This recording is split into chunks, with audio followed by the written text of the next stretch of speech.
Hello बच्चों, आप सभी का इस अमेजिंग से प्लेटफॉर्म पे अनअकैडमी एवेंजर्स के प्लेटफॉर्म पे मैं आयुष सिसोदिया वेलकम करता हूं। बच्चे, हमारी ये जर्नी, ये अमेजिंग सी जर्नी जो कि क्लास 6 to 8 से शुरू होगी, फिर क्लास 9th में जाएगी, 10th में जाएगी और आगे आप जेईई नीट जो भी तैयारी करना चाहेंगे, इन सब की तैयारी आप बहुत ही अमेजिंग तरीके से हमारे इस प्यारे से प्लेटफॉर्म पे कर सकते हैं। और इस जर्नी में आपका एक पार्ट रहने वाला है क्लास 8th मैथ्स। अगेन बहुत इंपॉर्टेंट सब्जेक्ट रहने वाला है जो कि अगेन मैं आपको पढ़ाऊंगा। और उसमें मैथ्स की जो एनसीईआरटी की बुक है उसका थोड़ा सा ओवरव्यू ले लेते हैं, जानते हैं, समझते हैं, पहचानते हैं कि आखिरकार पूरे इस हमारे सेशन में हम मैथ्स में क्या पढ़ने वाले हैं। तो चलिए, सबसे पहला अगर हम देखें तो सबसे पहला चैप्टर जो है बच्चे वो है हमारा rational numbers. Again very important topic है जिसमें आगे नंबर सिस्टम आएगा बच्चे और रियल नंबर्स आएगा क्लास 9th एंड 10th में। इनफैक्ट बच्चे जो नंबर सिस्टम है ये आगे जाके इतना वास्ट हो जाता है कि क्लास 11th में कॉम्प्लेक्स नंबर्स भी आते हैं हमारे पास। तो बहुत इंपॉर्टेंट तरीके से आप इस चैप्टर को समझिएगा, है ना, बहुत ही फोकस के साथ पढ़िएगा। नेक्स्ट चैप्टर बच्चे जो हमारा है linear equation in one variable. अब आप में से कुछ बच्चे पूछे जिन्होंने 6th एंड 7th में वेरिएबल को ढंग से ना समझाओ कि वेरिएबल क्या चीज है बच्चे। एक ऐसी क्वांटिटी जिसकी वैल्यू फिक्स नहीं होती है, चेंज होती रहती है, वेरी करती है। अब हमारे पास 2 वेरिएबल्स भी आ सकते हैं और सोचिए ऐसा कि 2 इक्वेशंस आ गई हैं 2 वेरिएबल के साथ। तो ये चैप्टर आपको क्लास 10th में देखने को मिलेगा। फिर बच्चे अंडरस्टैंडिंग क्वाड्रिलेटरल्स, एक 4 साइडेड फिगर क्लास 9th में भी आएगा। और क्लास 10th में ऐसा कुछ जेनेरिक टॉपिक नहीं आने वाला है, एक स्पेसिफिक टॉपिक आगे आएगा। फिर डेटा हैंडलिंग बच्चे बहुत इंपॉर्टेंट टॉपिक है, इसका थोड़ा सा यूज आएगा बच्चे स्टैट्स में। और स्टैट्स अगेन बच्चे क्लास 10th में आपके पास आने वाला है। तो यहां से आपको समझ पा रहे होंगे कि क्लास 8th जो है ना बच्चे वो आपके लिए एक फाउंडेशन की तरह है, एक घर की मजबूत नींव की तरह है। क्योंकि ये फाउंडेशन जितनी स्ट्रांग होने वाली है आपका फ्यूचर उस स्ट्रांग बेस के ऊपर खड़ा रहेगा। तो क्लास 8th के ऊपर इसलिए हमें फोकस देना बहुत जरूरी है। अब आगे अगर हम देखें square and square root, cube and cube root बच्चे एज अ टूल आपके लिए यूज होने वाले हैं ये दोनों चैप्टर, क्योंकि आपकी कैलकुलेशन को थोड़ा सा हेल्प करने वाले हैं। फिर कंपेयरिंग क्वांटिटीज, ज्यादातर बच्चों का मोटिव रहता है भाई पैसा बहुत सारा कमाना है, तो पैसा कमाने के बारे में यहां पे पढ़ने वाले हैं। क्योंकि प्रॉफिट के बारे में हम पढ़ेंगे, लॉस के बारे में हम पढ़ेंगे, बैंक से लोन लेते हो या सिंपल इंटरेस्ट, कंपाउंड इंटरेस्ट, उसके बारे में हम यहां पे पढ़ने वाले हैं। Again very important topic. फिर हमारे पास आएगा, ये बहुत इंपॉर्टेंट टॉपिक है, अलजेब्रिक एक्सप्रेशन एंड आइडेंटिटीज। कुछ बच्चों को ये आइडेंटिटीज याद आ रही होंगी, a+b² बिल्कुल सही रास्ते पे हो। फिर पॉलिनोमियल्स में बच्चे ये आइडेंटिटीज बहुत काम आने वाली हैं, वेरी इंपॉर्टेंट चैप्टर बच्चे। फिर आगे आएगा मेंसुरेशन। अब ये बच्चे सरफेस एरिया एंड वॉल्यूम में आपके काम आने वाला है। और कुछ 3D शेप्स भी बच्चे यहां पे आ जाएंगी क्लास 10th में, तो इसीलिए बहुत ध्यान से उसको हम पढ़ेंगे। फिर एक्सपोनेंट एंड पावर बच्चे, अगेन ये एज अ टूल आपको बहुत काम आएगा बड़ी बड़ी कैलकुलेशन को सॉल्व करने के लिए। फिर डायरेक्ट एंड इनवर्स प्रोपोर्शन।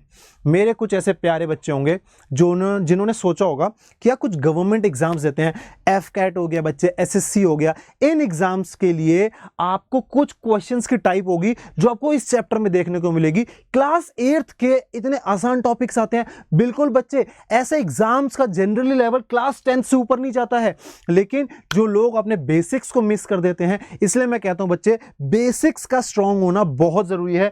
फिर आएगा बच्चे फैक्टराइजेशन, बहुत इंपॉर्टेंट है अलजेब्रा की तरह। फिर इंट्रोडक्शन टू ग्राफ बच्चे, कोऑर्डिनेट ज्योमेट्री में आप ग्राफ्स के बारे में पढ़ने वाले हैं। और जैसे ही हम आगे आते हैं, कुछ ऐसी चीजें, कुछ ऐसी जरूरी बातें जो आपको इस सेशन में ध्यान रखेंगे, आपका बहुत फायदा होगा, जरूर होगा। जैसे कि किसी भी कंसेप्ट को आप जब भी पढ़ें बच्चे पूरा मन लगा के, पूरा ध्यान लगा के पढ़ें, क्योंकि ये जो कंसेप्ट्स होते हैं आज आप समझेंगे, उन्हीं के ऊपर बेस बच्चे आगे क्वेश्चंस आने वाले हैं। तो कंसेप्ट्स के ऊपर थोड़ा ध्यान से फोकस कीजिएगा। फिर प्रैक्टिस रेगुलरली। देखो, एक कछुए वाली कहानी तो आप सबने सुनी है, कछुआ और खरगोश। कछुआ चलता रहा चलता रहा चलता रहा चलता रहा, मंजिल तक पहुंच ही गया। खरगोश भागता तो बहुत तेज था बट सो जाता था। ये जो एटीट्यूड है ना बच्चे, इट्स ऑल अबाउट आपका एटीट्यूड। तो अपना एटीट्यूड कुछ इस तरीके से बनाना है कि आपको डेली प्रैक्टिस करनी है। फिर आता है मास्टर द बेसिक्स। जैसे मैंने कहा था, 2 कदम आगे की तो सोचते हो बट पीछे का देखना भूल जाते हो। तो ये जो बेसिक्स है ना बच्चे, इनको जरा जो पीछे अपने बेसिक्स पढ़े ना उनको याद रखना बहुत जरूरी है।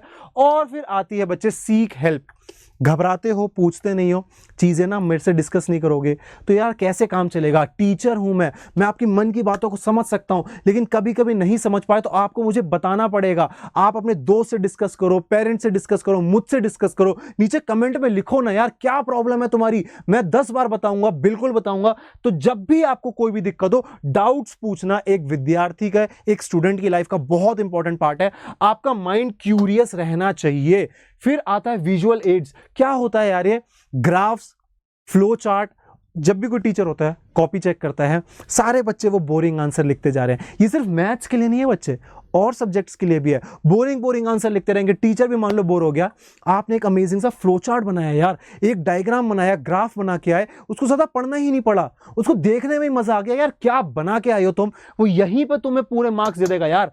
तो विजुअल एड्स का यूज करो, क्रिएटिविटी निकालो। तुम्हारी क्रिएटिविटी तुम्हारे दिमाग के अंदर है, मैं निकलवाऊंगा बाहर, हेल्प करूंगा मैं। तो क्रिएटिविटी को बाहर निकालो, सोचो और इनोवेटिव तरीके तुम किस तरीके से आंसर्स दे सकते हो।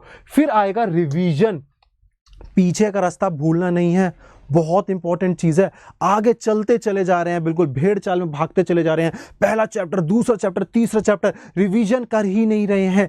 रिवीजन बच्चे बहुत जरूरी है, ये चीज मैं बार बार कहूंगा। रिवाइज करो, पढ़ाई करो और फिर इसी को रिपीट करो। इस 3R प्रिंसिपल याद रखना यार, है ना। रिवीजन करते रहना है ना, प्रैक्टिस करते रहो और रिवाइज तो भाई करते ही रहो, करते ही रहो। फिर आगे आएगा स्टे ऑर्गेनाइज्ड। याद रखो यार, एक चीज याद रखो, डिसिप्लिन एक विद्यार्थी के जीवन का बहुत इंपॉर्टेंट पार्ट है। आप में से कुछ ऐसे बच्चे होंगे जो आगे जाके आर्म फोर्सेस के बारे में सोच रहे हैं, सिविल सर्विसेज के बारे में सोच रहे हैं, ऐसी हाई डिसिप्लिन जॉब्स के बारे में, सर्विसेज के बारे में सोच रहे हैं। तो यार आदत आपको आज ही डालनी पड़ेगी। याद रखना, सुबह उठ के पढ़ो चाहे रात को पढ़ो, आपको पता होना चाहिए आपके लिए क्या वर्क करेगा। मैं तो सजेस्ट करूंगा सुबह उठ के पढ़ो, मेरे लिए ये वर्क किया था।